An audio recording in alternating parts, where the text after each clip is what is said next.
안녕하세요. 맵공이어서 141번째 시간입니다. 이 스위스 여행 기록을 읽고 있습니다.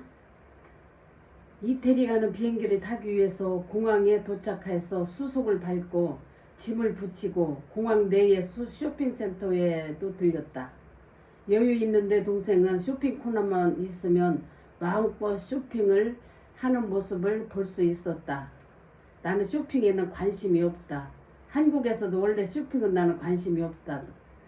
나는 관심이 없어서 바깥에서 오고 가는 사람들을 구경을 하고 벤치에 앉아 있었다. 12시 20분쯤에 비행기에 탑승을 했고 이 비행기는 저가 항공이고 영국 외곽에 위치했다고 한다. 점심은 비행기 기내에서 샌드위치로 먹었다. 현정이와 알리와는 어찌나 알뜰한지 우리가 먹다 남은 물도 작은 병에 담아서 여행 가방에 넣고 화물로 붙인다. 참 진짜 제가 많이 느꼈습니다. 스위스 우리 조카 사위는 얼마나 알뜰한지요. 식당에 가서 뭐 음식을 먹다가 조금만 남아도 그걸 다 싸가지고 가지고 와서 다음 식사 때 그거 먼저 먹고 밥을 먹더라고요. 난 그렇게 알뜰한 젊은이들은 처음 봤습니다. 그리고 물도 호텔에서 다 자면 물이 다 있잖아요.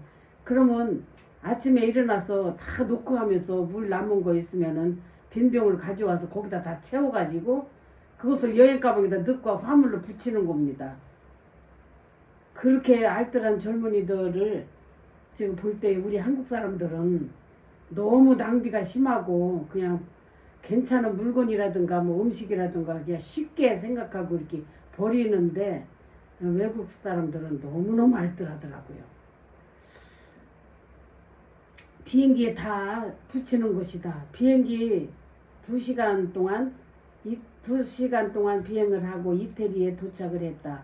비행기에서 내려다 보이는 베니스의 전경은 정말 너무 아름다웠다. 이태리 공항에서 내려서 배를 타고 또 40분 정도를 가야 베니스에 도착을 할 수 있었다. 공항에서 배 타는 곳까지는 편리하게 다 연결이 되어 있었다. 여행 가방과 함께 배를 타고 베니스를 가다가 내가 동영상을 찍다가 배 안에서 넘어지고 말았다. 큰일 날 뻔했다. 어찌나 창피하고 쪽팔리던지 아파도 모든 걸 참을 수밖에 없었다. 뼈가 안 부러진 게 정말 얼마나 다행인지 하나님 앞에 감사했다. 드디어 베네치아 숙소 호텔에 도착을 했다. 가서 보니 숙소가 3층인데 엘리베이터는 없었다. 여행 가방은 호텔 직원들이 옮겨준다고 한다. 호텔 건물은 대단히 오래된 고풍스러운 건물이었다. 숙소에다 짐을 정리하고 우리는 거리 구경에 나섰는데 평일인데도 관광객들로 만원이었다. 관광객들이 상당히 많았다.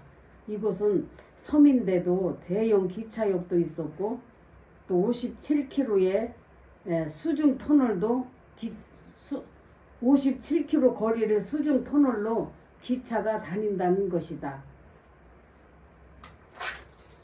저녁을 먹으러 식당으로 갔는데 바로 숙소 앞에 있는 이곳은 음식을 주문하면 1시간 정도를 기다려야 하는 음식이 나온다.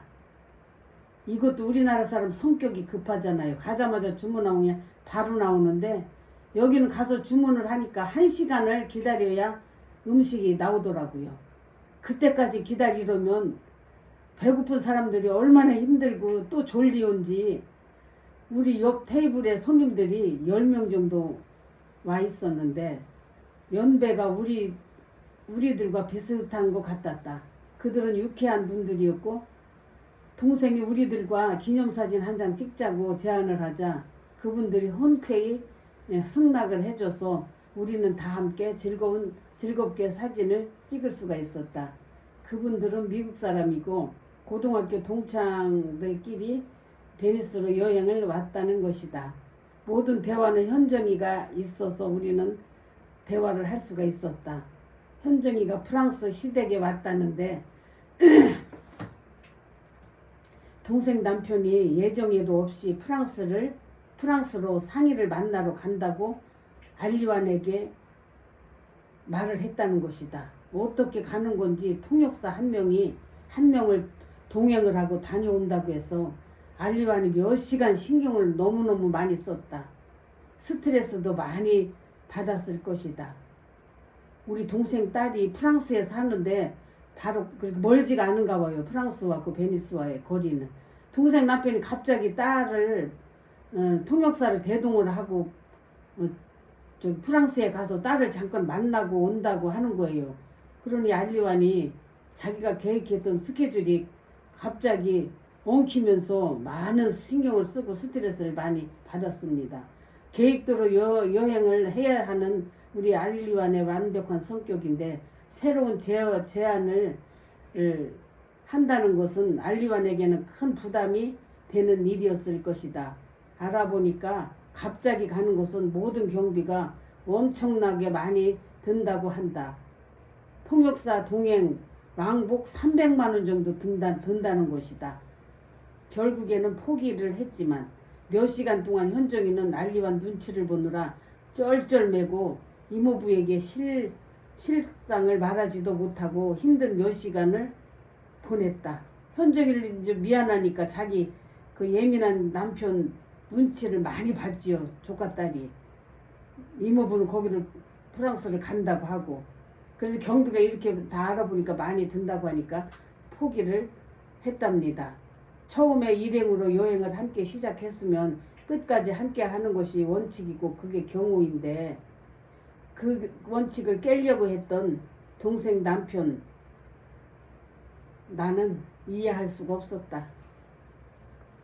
이튿날 이곳 숙소로 언니와 동생 나 셋이서 함께 방을 쓰게 되었다. 숙소도 처음으로 나란히 배열되어 있었다.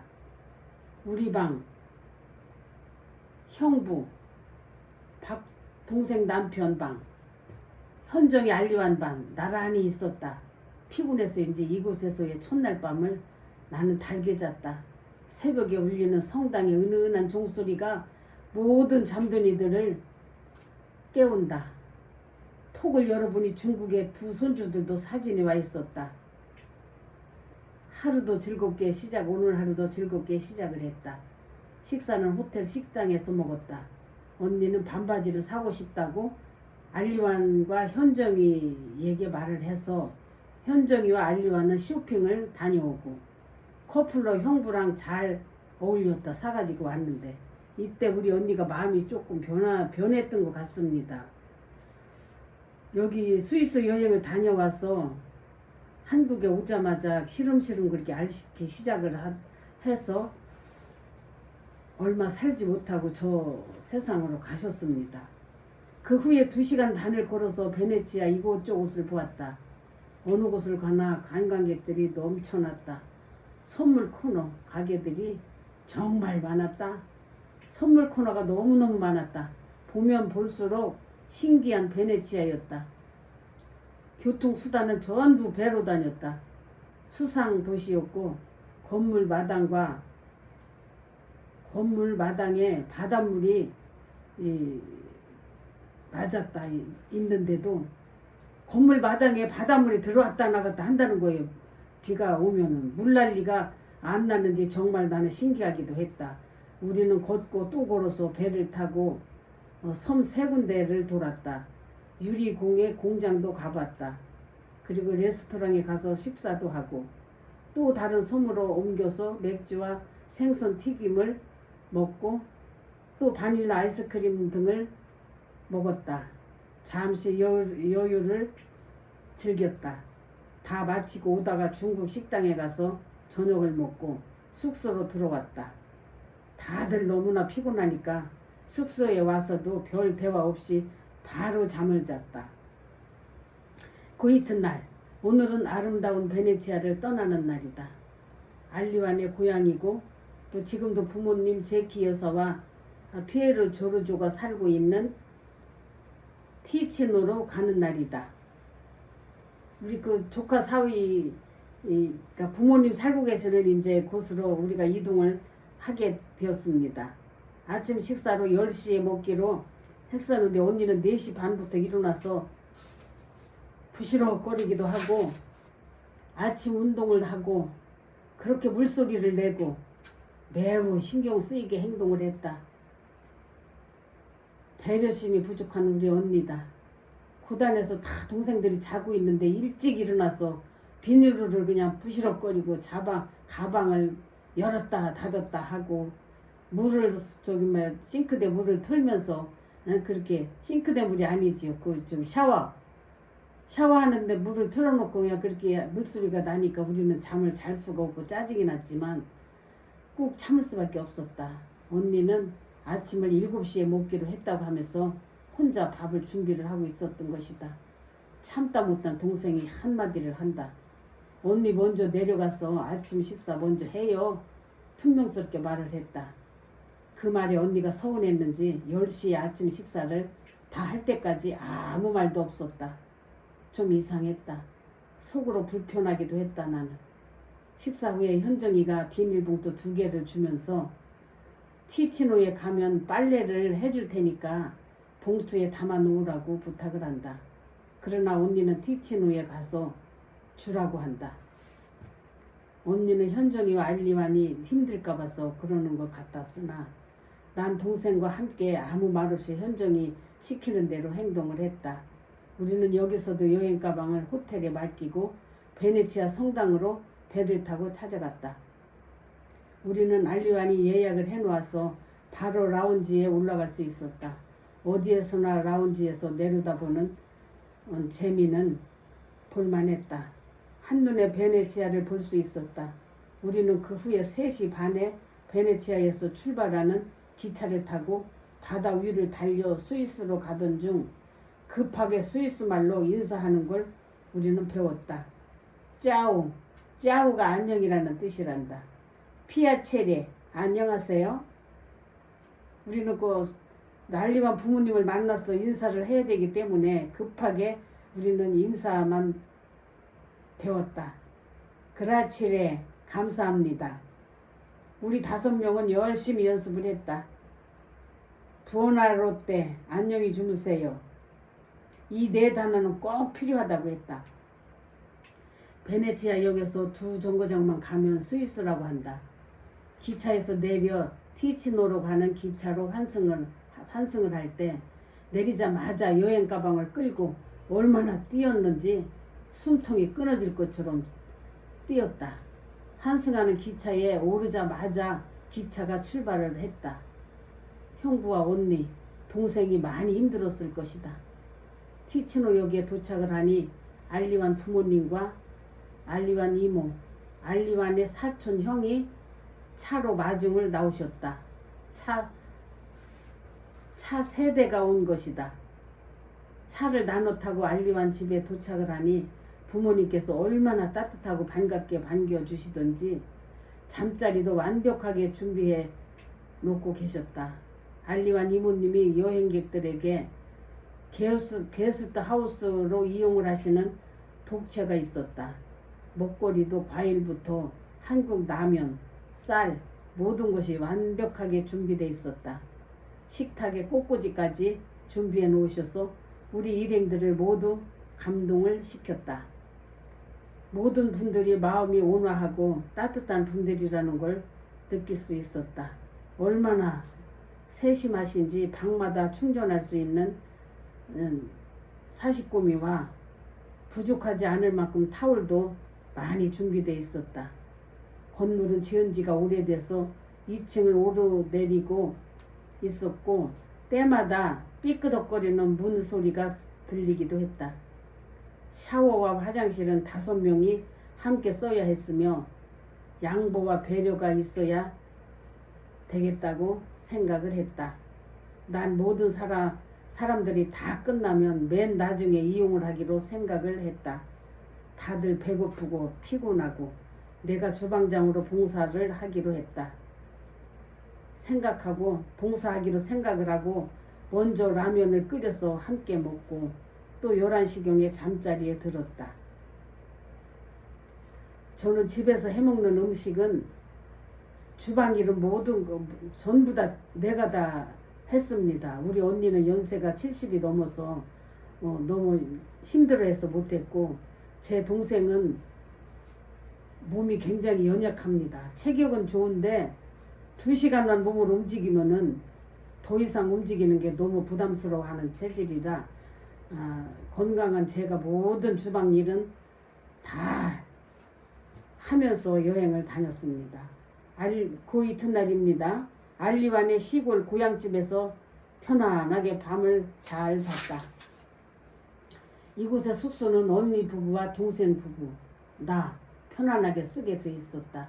다들 피곤한 몸인지라 늦게 일어나고 자칫 주방장으로 나선 내가 1층 주방으로 내려와 밥을 하고 또 라면을 끓이고 또 과일 주스와 우유에 시리얼 등으로 아침 식사를 준비를 했다.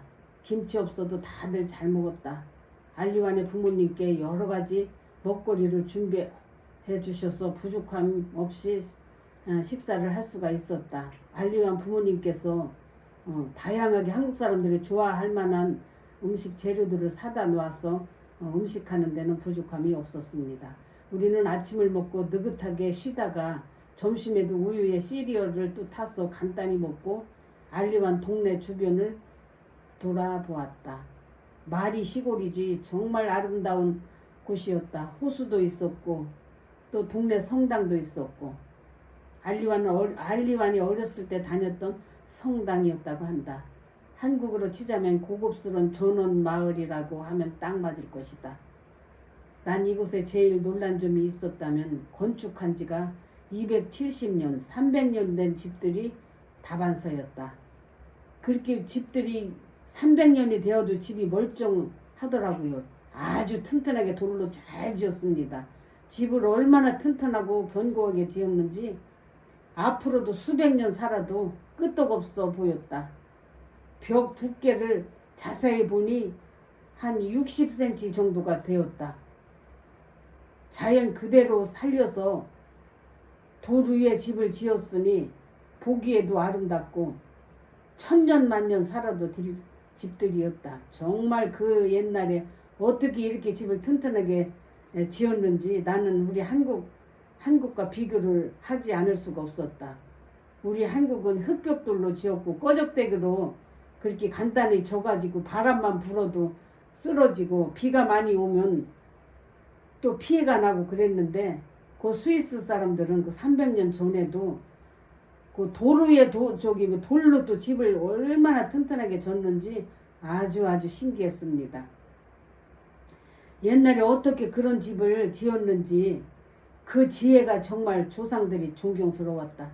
그리고 아침에는 어저께 가져간 빨래를 깨끗이 빨고 다림질까지 해서 알리완이 가져왔다. 알리완 부모님께서 저희 그 여러 명의 그 빨래를 다 빨아가지고 다림질을 싹 해서 예쁘게 개가지고 우리 숙소로 가져왔습니다. 감동했습니다. 부모님의 정갈하고 아름다운 매너가 존경스러웠다. 그리고 알리완 할머니가 사셨다는 집도 우리는 가봤다. 집 주변에 예쁜 꽃들과 갈대가 너무나 아름다웠다. 할머니께서 살아계실 때 꽃을 좋아하셔서 주변에 꽃을 많이 심으셨다고 한다. 그리고 알리완 어머니는 딸이 5 자매가 있는데 친정이 잘 사셨다고 한다. 그래서 친정 아버지가 딸 5을 한 동네에서 살으라고 5명에게 모두 집을 사주셔서 지금도 자매들이 한 동네에서 재미있게 살고 있었다. 노후에 자매들끼리 외롭지 않을 것 같아서 친정 아버지의 지혜가 대단하신 분이라고 생각을 했다. 정말 이곳은 먼지가 없고 아름다운 청정 지역이었다. 오후 6시쯤 알리완 부모님의 초대로 우리 숙소 옆집 부모님 집으로 이동을 했다. 서울에서 준비해온 선물과 옷차림도 단정하게 차려입고 시간도 딱 맞추어서 우리 일행이 찾아갔다.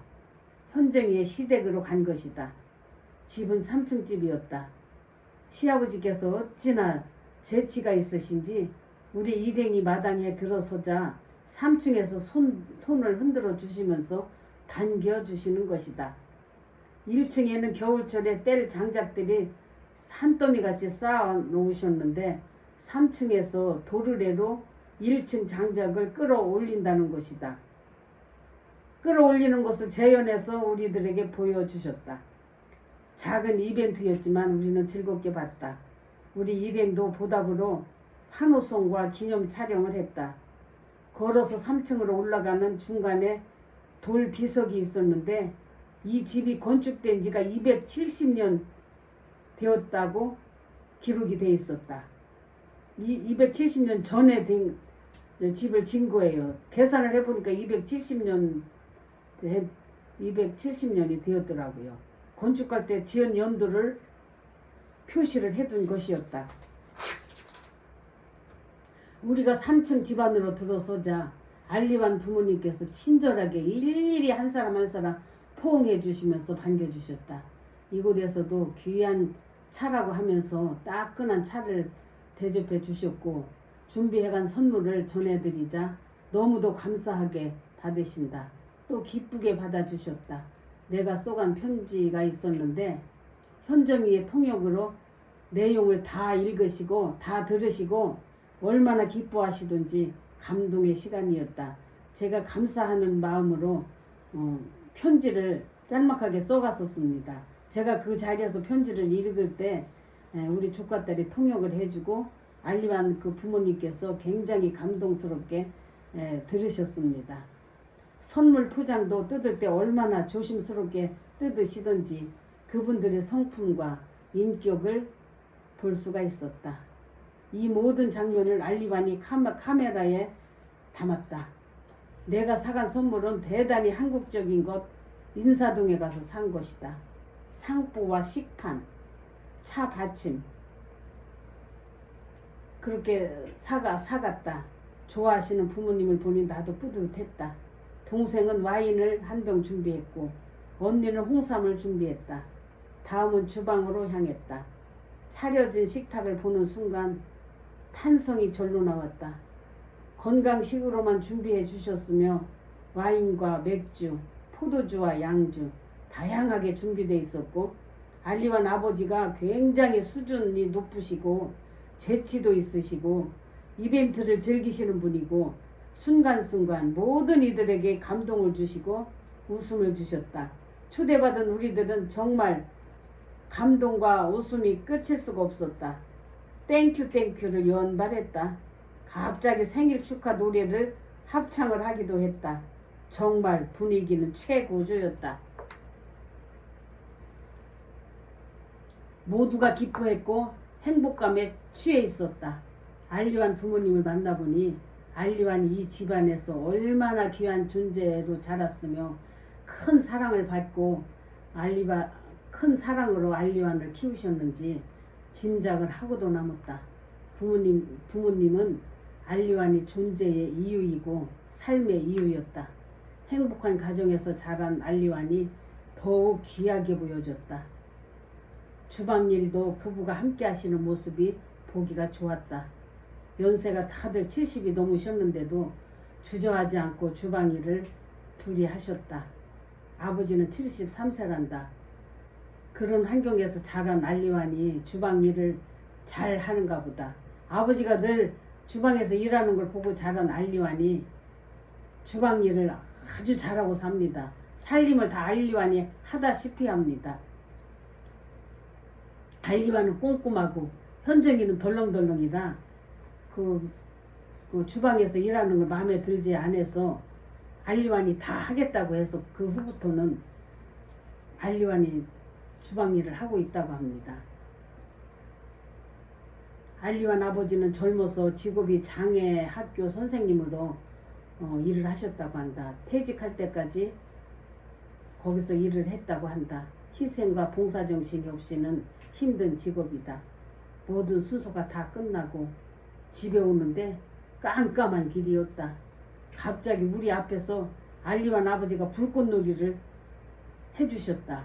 정말 이벤트를 좋아하는 알리완 아버지셨다. 정말 놀라운 감동적인 이벤트였다.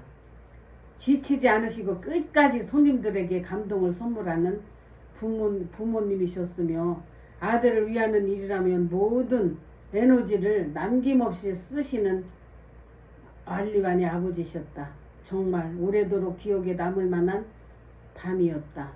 각자 숙소로 들어갈 때도 모두에게 포옹을 하며 굿나잇을 했다. 이렇게 해서 여행의 하루가 또 저물어 갔다. 내일은 고향에서의 알리완 생일 파티가 있는 날이다. 안녕히 주무세요. 스위스 말은 왜 생각이 안 나는지 모르겠다. 생각이 안 나서 한국말로 안녕히 주무세요 라는 인사를 했다. 오늘 또 여기까지 하겠습니다. 내일도 스위스 여행기가 이어집니다.